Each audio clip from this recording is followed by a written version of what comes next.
धर्म संस्थापनार्थाय संभवामी युगे युगे.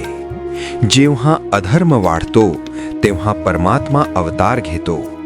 अयोध्येच्या पवित्र भूमीत सुरू होते एक दिव्य कथा, मर्यादा पुरुषोत्तम श्रीरामांची. ही कथा आहे श्रीरामचंद्रांच्या जन्माची. ही कथा आहे श्रीरामनवमीची.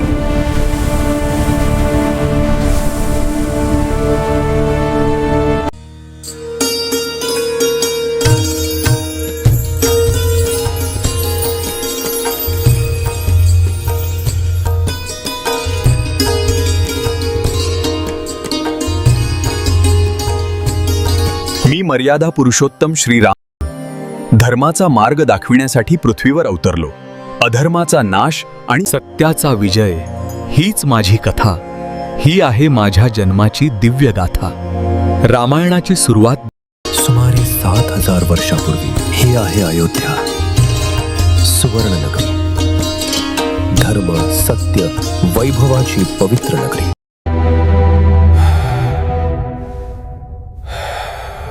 माझ्याकडे सर्व काही आहे घारणे,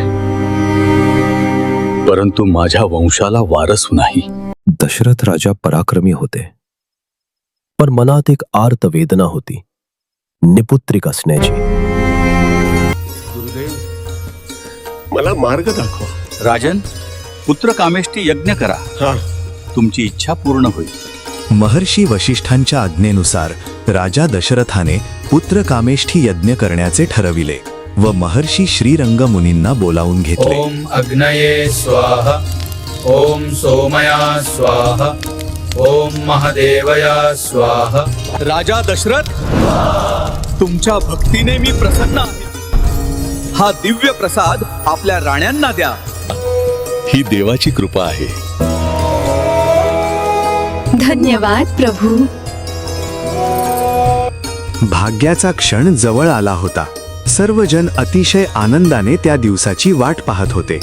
आणि त्या पवित्र रामनवमीच्या दिवशी भगवान श्रीरामांचा जन्म झाला. माझा राम. जय श्रीराम. अयोध्येमध्ये सगळीकडे उत्साह होता व अयोध्या आनंदाने दुमदुमली होती. जय श्रीराम. जय श्रीराम. हा केवळ प्रभू रामचंद्रांचा जन्म नव्हता, तर धर्म, सत्य आणि न्यायाचा प्रारंभ होता. जय श्रीराम. आपल्या सर्वांना रामनवमीच्या हार्दिक शुभेच्छा.